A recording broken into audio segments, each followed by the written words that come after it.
7 तारीख को अमेठी में चुनाव है और उससे पहले जो आखिरी गहमा गहमी है वहां पर नजर आ रही है। नरेंद्र मोदी पहुंच चुके हैं, स्मृति ईरानी मंच पर हैं और भारतीय जनता पार्टी की जो ये रैली आज होनी है, नरेंद्र मोदी की जो रैली यहां पर होनी है, उम्मीदें बहुत लगाई जा रही हैं उससे कि राहुल गांधी के लिए आखिरी वक्त पर ये जो चुनौती उनके सामने पेश की जा रही है, ये उनके लिए मुश्किलें खड़ी कर सकती है। देखना है नरेंद्र मोदी मंच से क्या कहते हैं आज। हालांकि अलग अलग जगहों पर जब वो रैलियां करने पहुंचे, खासकर फैजाबाद में, तो मुश्किलें उनके लिए कुछ बढ़ी क्योंकि मंच पर श्री राम की तस्वीर लगी थी और उनकी जुबान पर भी राम का नाम था। बस नरेंद्र मोदी अब संबोधन करेंगे वहां पर लोगों का, तो देखते हैं कि अमेठी आखिरी वक्त पर कितने अपने विचार बदल पाती है। मत घबराओ, मत पछताओ, खुश हो जाओ, क्योंकि हम मोदी जी को लाने वाले हैं, आने वाले हैं, आने वाले हैं।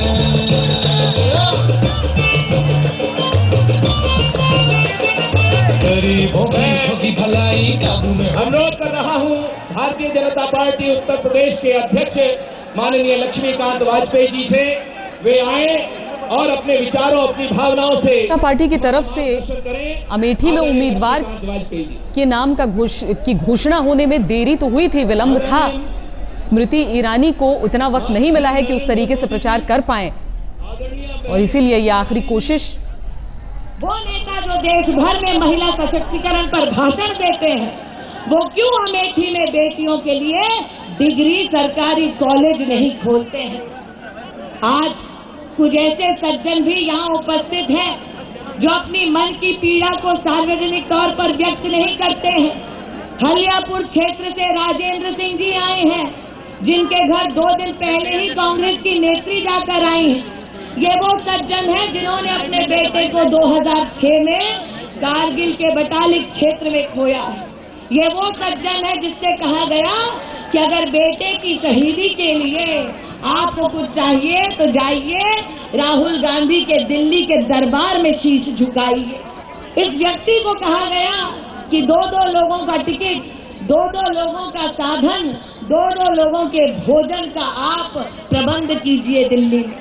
ये वो पिता है जिन्होंने खुद वर्दी पहन के एक वक्त भारत माँ के चरणों में शीश झुकाकर सेवा की है।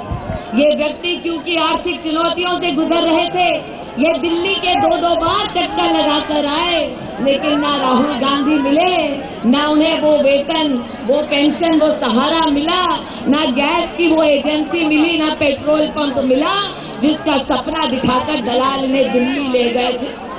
आज अमेठी में ऐसे किसान भी मिलने आए जिनसे तेजवान दादा ने पूछा कि आज तुम आकर प्रत्यक्ष रूप से नरेंद्र मोदी को देखने वाले हो, कभी राहुल गांधी को देखा? कभी राहुल गांधी ने आकर तुम्हारी पीठ थपथपाई? तो किसान ने कहा क्या मजाक करते हो दादा, पीठ तो नहीं थपथपाई, लेकिन खाद की लाइन में जब किसान खड़ा था तो पुलिस से लाठी चार्ज करवा के पीठ लाल करवाने का काम जरूर किया है। लेकिन जब जब हमने विकास से संबंधित इन प्रश्नों को किया, तब तब कांग्रेस पार्टी ने कटाक्ष के सिवा कुछ नहीं किया। एक नेत्री ने तो यहाँ तक बोल डाला कि अगर राजनीति करनी है तो दरिया दिल होना चाहिए इंसान। आज मैं कांग्रेस के नेता से पूछती हूँ, क्या महिला का रात को मुंह छिपाकर शौच के लिए घर से बाहर जाना ये दरिया दिली का प्रतीक है? क्या एक शहीद के पिता के लिए तरसना ये दरिया दिली का प्रतीक है? क्या खाद के लिए किसान का डंडे खाना ये दरिया दिली का प्रतीक है?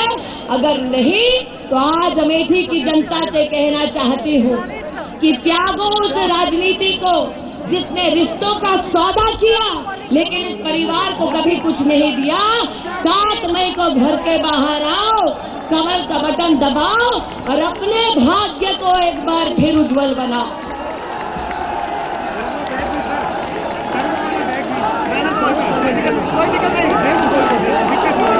आज मैं अपने भाषण को सूक्ष्म इसलिए करना चाहती हूँ क्योंकि कार्यकर्ताओं का निवेदन ये था कि हम नरेंद्र भाई का मार्गदर्शन प्राप्त करें। ये वो कार्यकर्ता है जिन्होंने वर्षों से राष्ट्रीय यज्ञ में बिना मांगे आहुति दी, बिना मांगे बलिदान दिया। बलिदान की गाथा को मैंने प्रत्यक्ष अपनी आंखों से देखा। भादर ब्लॉक के हमारे मंडल अध्यक्ष के दामाद का देहांत हुआ। 26 साल का वो नौजवान जब धरती पर पड़ा था तब वो परिवार अस्पताल में फोन कर रहा था और परिवार से कहा गया कि एम्बुलेंस को चलाने के लिए वाहन चालक नहीं, अस्पताल में स्वीपर है लेकिन डॉक्टर नहीं। वो कार्यकर्ता आज इस भीड़ में खड़ा है नरेंद्र भाई। उस कार्यकर्ता ने अपने दामाद की अंत्येष्टि की और वो तुरंत काम पर लग गए। उसकी 24 साल की बेटी को जब मैंने गले लगाया तो उसकी बेटी ने मात्र इतना कहा कि मेरा सुहाग उजड़ा क्योंकि अस्पताल में डॉक्टर नहीं था। नरेंद्र भाई को मात्र इतना कहिए कि किसी और बेटी का सुहाग ना उजड़े, जल्दी से प्रधानमंत्री बनिए।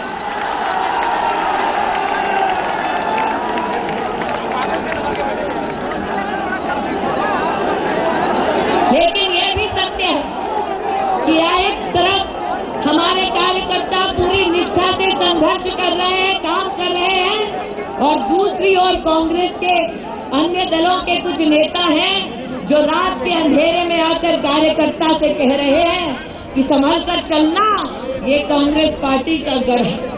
कुछ कार्यकर्ताओं को कहीं न कहीं ये संकेत दिया जा रहा है कि ज्यादा दोष मत दिखाओ, 7 मई के बाद तो स्मृति दीदी चली जाएंगी, तुम्हें अकेला छोड़ जाएंगी। जो लोग हमारे कार्यकर्ता और समर्थक को डरा रहे हैं उनसे आज मैं डंके की चोट पर कहना चाहती हूँ कि छेड़ेंगे नहीं तुम्हें, लेकिन अगर हमारे कार्यकर्ता और समर्थक का एक भी बाल बाका हुआ तो छठी का दूध याद दिलाने की ताकत इस गठन में है। आज कार्यकर्ताओं से कहना चाहती हूँ कि आप जिस प्रकार से यहाँ जोश और उम्मीद के साथ इस मैदान में उपस्थित हैं, ये इस बात का संकेत है कि देश में जो परिवर्तन की लहर चल पड़ी है वही परिवर्तन अब अमेठी भी चाहता है। हर गली, हर गांव, हर नुक्कड़ से अमेठी का नौजवान कहता है कि जगदीशपुर ने ख्याति इसलिए पाई क्योंकि 2-2 बार फैक्ट्री का शिलान्यास होता है लेकिन फैक्ट्री खुलकर नौजवान को नौकरी नहीं मिलती है। सलोन का नौजवान कहता है कि मुझे अगर अपने सपने साकार भी करने हो तो सलोन से अमेठी कोई ट्रेन नहीं जाती, ऊंचाहार तक जाने वाली ट्रेन का सपना तो आज भी दादाजी बैठकर देखते हैं। और जब इन नौजवानों का जुलूस निकलता है गली गली, तब घर के वरिष्ठ भी आशीर्वाद देते हैं और कहते हैं कि हमने पीढ़ियां बिता दी एक परिवार के समर्थन करते करते, लेकिन इस बार हमने ठानी है कि उन लोगों को बतलाना है जो संसद में कभी न बोले, न सड़क पर जिन्होंने आंदोलन किया, कि इस बार अमेठी है तैयार।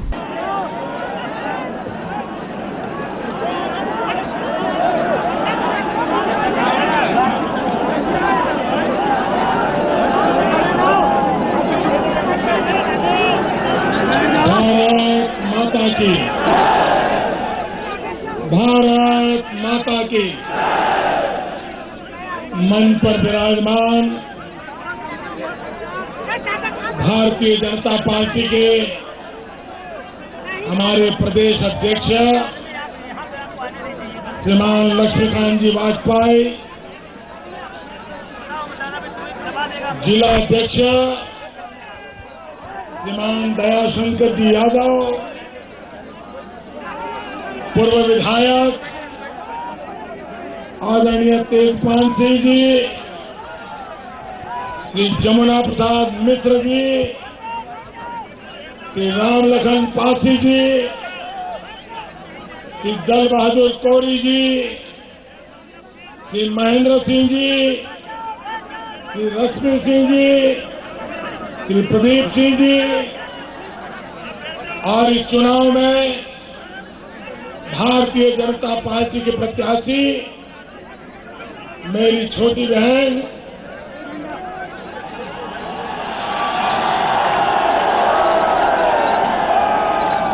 स्मृति ईरानी जी, और इस चुनाव में पड़ोस में प्रतापगढ़ के प्रत्याशी कुमार हरिवंश सिंह जी,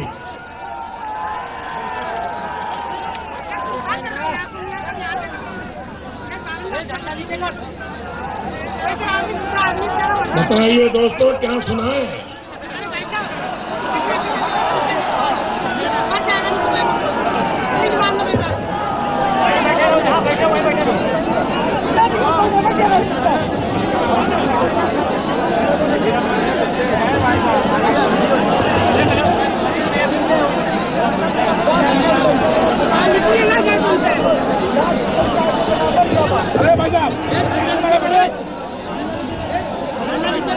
भाइयों बहनों,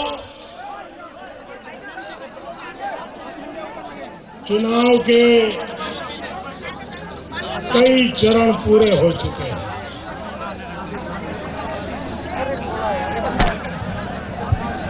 और मुझे देश भर में जाने का सौभाग्य मिला है। देश की जनता के रूबरू में जाकर के आशीर्वाद लेने का मैंने प्रामाणिक प्रयास किया है। भाइयों बहनों, चुनाव तो हमने बहुत देखे हैं, लेकिन ये चुनाव सभी पॉलिटिकल पंडितों के हिसाब किताब को गलत सिद्ध करने वाला है।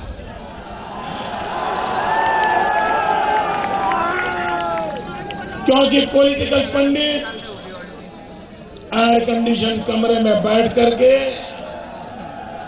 आधा % इधर और आधा % इधर इसी की चर्चा में लगे रहते हैं। लेकिन देश की जनता का मिजाज क्या है, देश का मन क्या है, ये अगर समझना है तो जरा गौरीगंज आकर के नजारा देख लीजिए, ये जनसैलाब देख लीजिए, ये लोगों का मिजाज देख लीजिए। भाइयों बहनों, अब तक भाइयों जो मतदान हुआ है, उस मतदान में एक बात ये तय हुई है, देश की जनता ने जिन्होंने वोट डाला है उन्होंने 2 काम पूरे कर दिए हैं।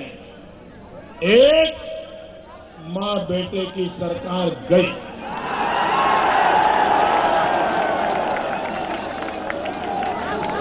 अब मां बेटे की सरकार को कोई नहीं बचा सकता।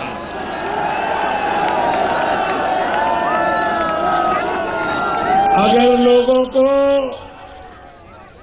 जेलों से बाहर निकाल करके उनके साथ गठबंधन करके राजनीति के दांव खेलेंगे तो भी बचने वाले नहीं हैं।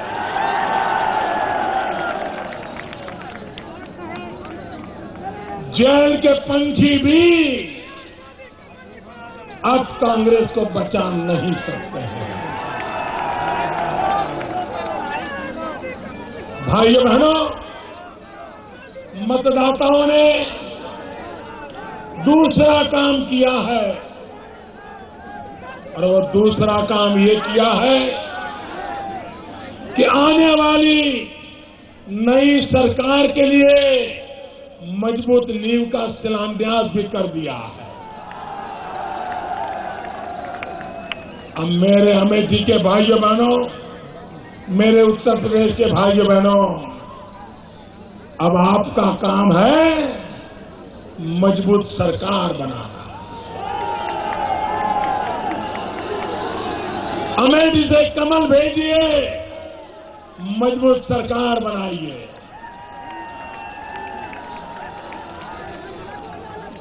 जो घिसी पिटी पुरानी आदतों वाले लिखने पढ़ने वाले लोग हैं,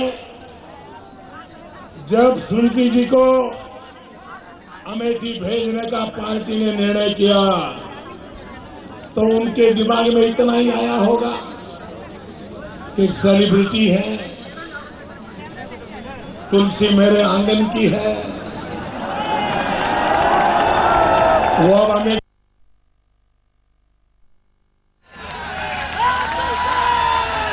अब अमेठी के आंगन में जाएगी तो कुछ होगा नहीं, ज्यादा से ज्यादा राहुल भैया को परेशानी होगी। मैं देश के पॉलिटिकल पंडितों के सामने आज सार्वजनिक रूप से मेरी सोच, मेरी रणनीति इसका खुलासा करना चाहता हूं।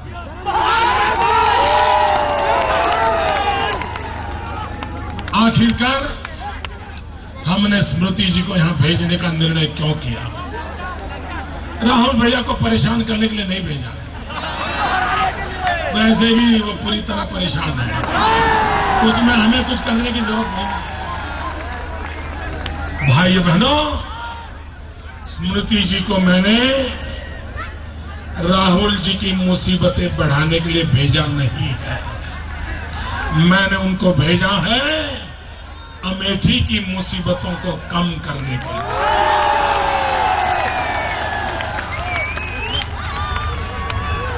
भाइयों बहनों, स्मृति जी मेरे साथ काम करती है, मेरे गुजरात से वो राज्यसभा की सदस्य है, और जब वो राज्यसभा में चुन करके आई तो मेरे गुजरात में जो जिले हैं उसमें जो जरा पीछे है, मैंने स्मृति जी को कहा कि आप राज्यसभा में जो डंका बजाना है बजाना, लेकिन ये जिला मैं तुम्हारे हवाले करता हूं, मुझे इस जिले में बदल करके दे दो। और आज मैं गर्व से कह सकता हूं कि गुजरात में मैंने जो जिला उनको दिया, एमपी के नाते काम करने के लिए, इतने कम समय में उस जिले को शानदार और जानदार बनाने का काम स्मृति ने करके दिखाया। और तब जाकर के मैंने फैसला किया, अगर उत्तर प्रदेश का सबसे बुरा हाल जिस जिले का होगा, उस जिले में मैं स्मृति जी को भेजूंगा। तब हमारे दिमाग में अमेठी नहीं था, मेरे दिमाग में विकास का एक मॉडल खड़ा करना था, एक ऑल्टरनेट मॉडल मुझे लेकर के देना था।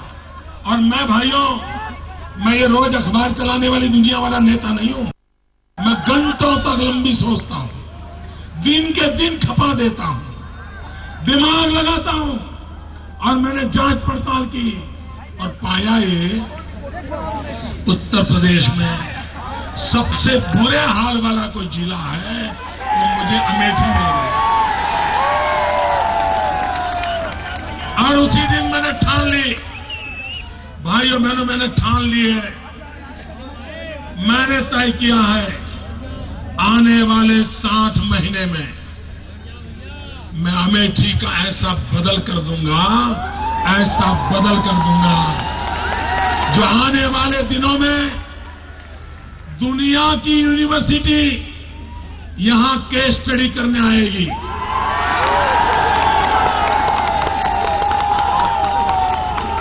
हिंदुस्तान में पिछड़े जिले का विकास करना हो तो रास्ता अमेठी दिखाएगा। ये काम करने के लिए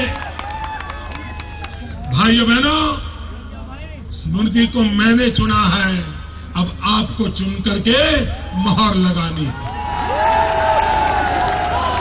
आपको मोहर लगानी है। भाइयों बहनों, मैं यहां बदले की राजनीति करने नहीं आया, न मेरा वो रास्ता है। मैं यहां आया हूं बदलाव की राजनीति के लिए। हम बदलाव नहीं चाहते, हम बदलाव चाहते हैं। और मेरा भरोसा मेरा भरोसा मेरी ये छोटी बहन पर है। मुझे मेरी बहन पे ज्यादा भरोसा है,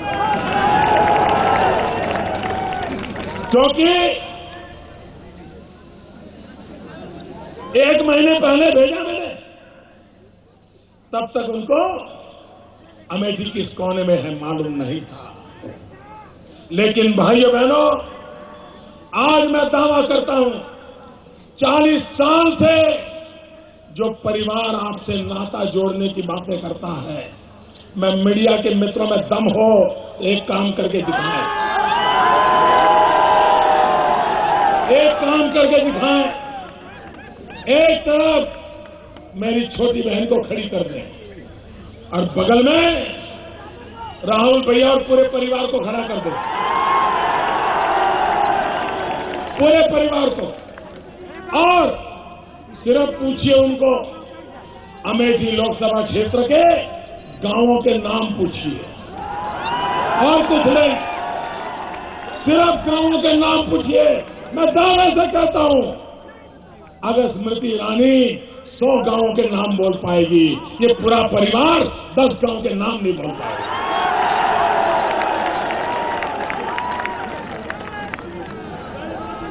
भाइयों बहनों, जनता से जुड़ने का मतलब क्या होता है? क्या वोट बटोरना? भाइयों बहनों, अब सरकार तो बीजेपी की बन रही है, कोई रोक नहीं सकता। लेकिन मुझे हिंदुस्तान के सामने देश तो बनाना है, लेकिन सबसे पहले मुझे अमेठी बनाना है।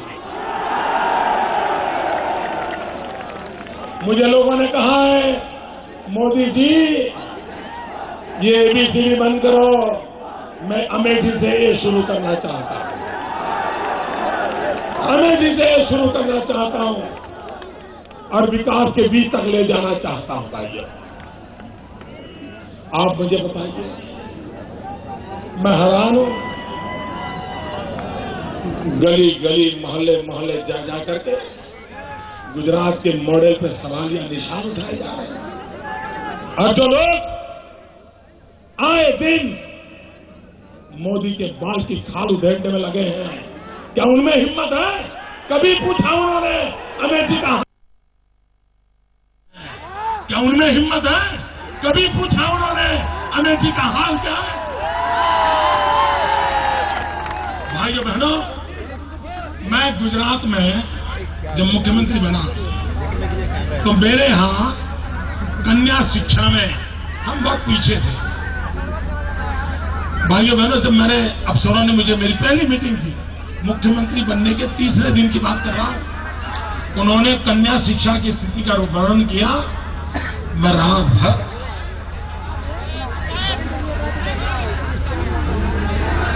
भर सो नहीं पाया था दोस्तों। मेरे राज की बेटी स्कूल नहीं जाती थी, मैं बेचैन हो गया। मैंने बीड़ा उठाया, मैं बच्चियों को स्कूल ले जाऊंगा। जून महीने की 40-45 डिग्री टेम्परेचर में मैं गुजरात के गांवों में जाता हूं, घर घर जाता हूं, बच्चियों को उंगली पकड़ करके स्कूल ले आता। फिर मैंने इंक्वायरी की, बच्चियां पढ़ने क्यों नहीं जाती? तो ध्यान में आया कि 3री कक्षा के बाद बच्चियां स्कूल छोड़ देती हैं, और मैं हैरान हो गया। बच्चियां इसलिए स्कूल छोड़ती थी कि स्कूल में बच्चियों के लिए अलग टॉयलेट नहीं था। भाइयों बहनों, मैं शर्मिंदगी महसूस करता था।